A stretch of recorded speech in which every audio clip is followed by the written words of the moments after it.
Pascal Siakam is officially an Indiana Pacer. And me personally, I'm not too surprised about it. I've been saying it for a week and a half. I mean, I would have loved him to go to the Kings, but the Pacers were realistically the best landing spot for Siakam. Because now the Pacers get the star power to pair with Halliburton that they so desperately needed, and he fills a position of need. It's a match made in heaven, and they have the assets. They have the money to re-sign him in the summer. They have everything that they possibly need, and they have the ability to get this done. I mean, the Kings didn't have 3 first-round picks.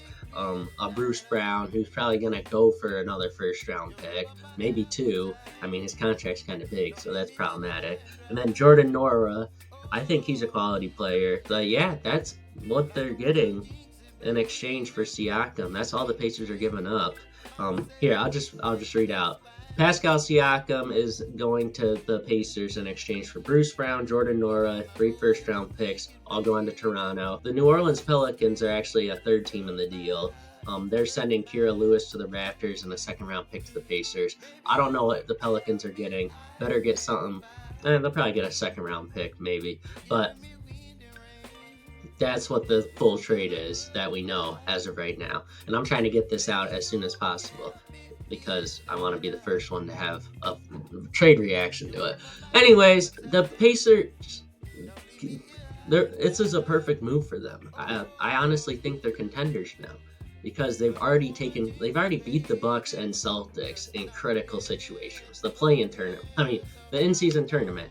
Say what you want about it, but that was a playoff atmosphere, and that team lived up to the atmosphere. There's teams that have folded when the lights are the brightest in the Eastern Conference. For example, the Cavaliers, they have folded when the lights are the brightest. The 76ers fold when the lights are the brightest. All of these teams outside of the Bucks and Celtics. And the Bucks choked. The Heat are actually the Heat are probably the only team in the Eastern Conference that hasn't had the lights be too big. The Celtics they've had some issues in the past. Every team in the East has had issues in the past. But what we saw from the Pacers in the in-season tournament, it shows that they're not afraid of the moment.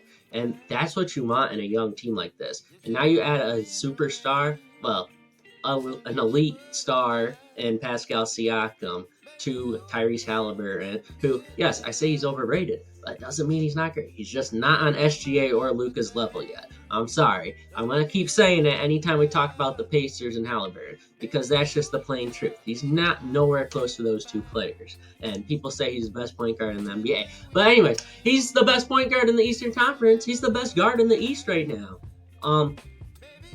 You think about it that way, he's gonna run through the Eastern Conference now that he has Pascal Siakam.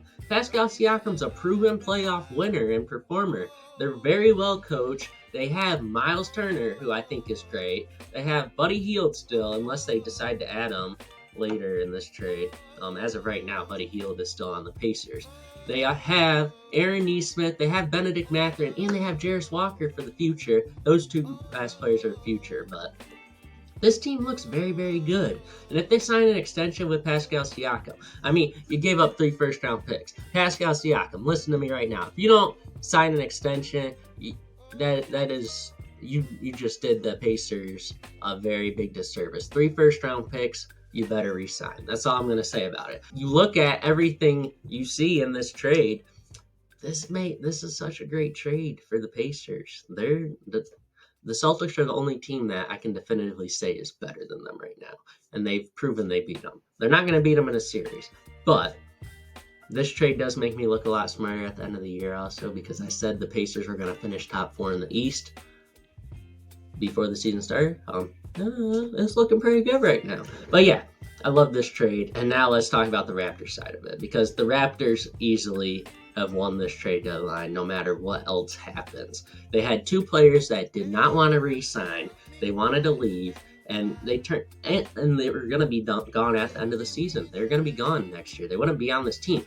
You turn it into Emmanuel Quickly, who's averaging like 20 points and 5 assists in the Raptors uniform. RJ Barrett, who's averaging like 24 points in the Raptors uniform, along with 7 rebounds. Those 2 have been crazy good for the Raptors. They're obviously young players. There's still things to be worked out. But You get those two young players. You get Bruce Brown, who can flip for some. Jordan Norwood is not that bad.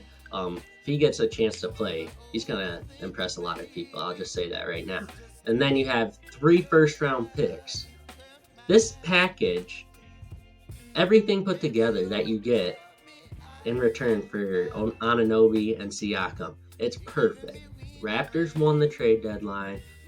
We don't really even need to discuss why this is good for the Raptors. I mean, they needed to do this probably last trade deadline, but they're doing it this year, and they're getting a lot of good assets in exchange for things that you weren't going to have next year anyways. So I personally love this trade for both sides. Pacers, easily contenders. They're a big threat in the East. Now, the East does have a lot of good teams, but outside of the Celtics, no team has really separated themselves from the rest of the pack. So the East is still wide open. They can definitely make it to the conference finals if they're on the opposite side of the bracket from the Celtics. And then if you're the Raptors, this rebuild just keeps getting better and better for them. So yeah, I love this trade.